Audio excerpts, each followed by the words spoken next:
अस्सलाम वालेकुम, बिस्मिल्लाहिर्रहमानिर्रहीम।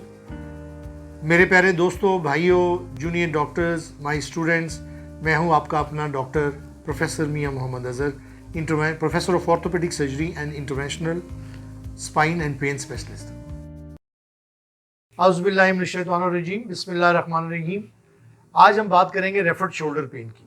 रेफर्ड शोल्डर पेन एक बहुत इंपॉर्टेंट टॉपिक है जिसके मतलब आगाही देना मैंने समझा कि आपके लिए बहुत ज़रूरी है, हमारी जनरल पब्लिक, दोस्तों, भाइयों, जूनियर डॉक्टर्स और स्टूडेंट्स वगैरह के लिए, क्योंकि ये एक ऐसी चीज़ है जिसको कि मिसडायग्नोज किया जाता है और इंसान अब एक कीमती वक्त ज़ाया करके जो है अपना बहुत ज़्यादा नुकसान उठा लेता है।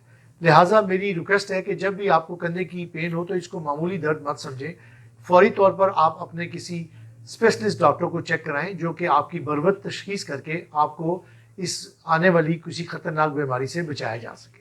तो हम सबसे पहले आपको आगाही देंगे कि कंधे की दर्द सर्वाइकल स्पाइन के स्ट्रक्चर्स और सर्वाइकल स्पाइन के अंदर जो चीज़ें होती हैं उनकी खराबी की वजह से हो सकती है। ये पट्टों की बीमारी, मोरों की तकलीफ, cervical disc problem, cervical herniation, cervical disc herniation, cervical spine stenosis, cervical myelopathy या सर्वाइकल वर्टिब्रा का फ्रैक्चर, इन्फेक्शन, इन्फ्लामेशन और बहुत सी दूसरी चीज़ें होती हैं जो कि सर्वाइकल वर्टिब्रा को इन्वॉल्व जब करती हैं तो उसकी पेन रेफर्ड एरिया में आती है। यहाँ पर मैं ख़ास तौर पे बात करूँगा सर्वाइकल डिस्क हर्निएशन की। यूजली C4-5 और C5-6 एरिया की जो डिस्क हर्निएशन होती है वो ख़ास तौर पर कंधे में जाती है, जिसको कि मिस डायग्नोज किया जाता है और बहुत से लोग कंधे की दर्द समझकर उसका इलाज करते हैं, जब till the time cervical disc herniation full blown बीमारी बनकर सामने आती है और एक किसी तकलीफ का पेश खैमा साबित होती है। इसी तरह से सर्वाइकल वर्टिब्रा में अगर कोई फ्रैक्चर्स हो तो वो फ्रैक्चर रोमाइडस मसल जो होता है उसको इरिटेट करता है और उसके रोमाइडस मसल के इरिटेशन की वजह से जो है वो शोल्डर ब्लेड और upper medial border of the back of the chest में पेन होती है, जिससे जिससे कि शोल्डर में भी पेन होती है लेकिन आदमी उसको पिक नहीं कर सकता। सो detail in history, clinical examination and thorough investigation like CT scan, MRI, nerve conduction study बहुत ज़रूरी होता है ऐसी कंडीशन में इन चीज़ों को रूल आउट करने के लिए। इसी तरह से अगर ये सर्वाइकल पैथोलॉजी बढ़ती जाए तो ये हराम मगज़ को भी, डिजेनरेटिव चेंजेस हराम मगज़ को भी इन्वॉल्व कर लेती हैं, जिसकी वजह से सर्वाइकल माइलोपैथी हो जाती है।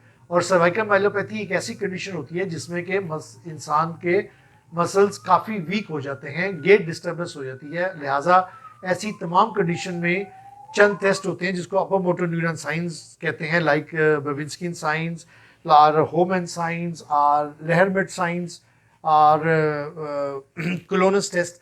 ये बहुत ज़रूरी होता है कि इनको हम और गेट एनालिसिस, ये तमाम चीज़ें कर कर हम मरीज़ का डायग्नोसिस कंफर्म करते हैं। इसी तरह से सर्वाइकल माइलोपैथी और शोल्डर प्रॉब्लम को रूल आउट करने के लिए बहुत बाज़ हमें मुकम्मल तौर पर कुछ टेस्ट करने पड़ते हैं, क्लिनिकल टेस्ट होते हैं वेरी सिंपल, जिससे कि हम डायग्नोसिस कर सकते हैं, जैसे कि शोल्डर अबडक्शन टेस्ट या स्पर्लिंग टेस्ट होता है जिसमें कि हमें नर्व रूट इरिटेशन का पता चलता है। और अगर शोल्डर की मूवमेंट भी करने से अगर शोल्डर में मूवमेंट में रिस्ट्रिक्शन है तो इसका मतलब है कि शोल्डर पैथोलॉजी है। अगर रिस्ट्रिक्शन नहीं है लेकिन शोल्डर में दर्द है और ये एसोसिएटेड साइन सिम्टम्स उसमें में मौजूद हैं तो ये बेसिकली सर्वाइकल माइलोपैथी की वजह से होते हैं। दूसरी इंपॉर्टेंट चीज़ है हार्ट अटैक।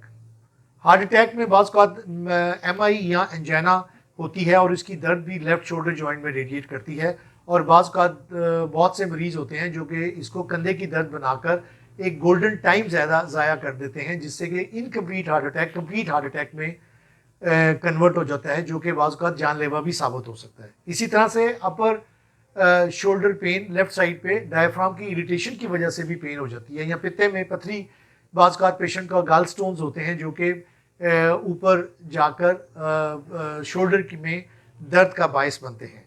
इसी तरह अपर सर्वाइकल स्पाइन और चेस्ट का मुआयना बहुत ज़रूरी होता है। बाज़ खुदा न खास्ता एक ट्यूमर होता है जिसको हम पेनकोस्ट ट्यूमर कहते हैं, which is an apical tumour situated in the upper part of the chest. ये स्मॉल सेल ट्यूमर होता है और अगर इसका प्रॉपर बर वक्त इलाज ना किया जाए तो ये ब्रेकियल प्लेक्सिस, लंग्स को, प्लूरा को, रिब्स को और चेस्ट वॉल को इन्वेड कर लेता है और ट्रीटेबल से अनट्रीटेबल कंडीशन में चला जाता है। तो लिहाजा मेरी रिक्वेस्ट है कि तमाम सुनने वालों से कि अगर आपको कोई चेस्ट पेन हो तो आप हमेशा अपने किसी मुस्तनिद डॉक्टर, स्पेशलिस्ट डॉक्टर के पास जाएं और उसको इवेल्युएट करें। और मेरे जूनियर डॉक्टर्स और स्टूडेंट्स को मेरी रिक्वेस्ट है कि जब हो तो उसमें आप हार्ट को, सर्वाइकल स्पाइन को, लंग्स को, प्लूरा को और इसी तरह से कोई फ्रैक्चर्स वगैरह या दूसरी कंडीशन जो कि मैंने अर्ज़ किया है उनको इवेल्युएट करें ताकि मरीज़ की बरवक्त तशख़ीस हो सके और उसको किसी आने वाली ख़तरनाक बीमारी से बचाया जा सके। सो उम्मीद है कि हमारी ये गुफ्तगू आपके लिए फ़ायदेमंद साबित होगी। Thank you.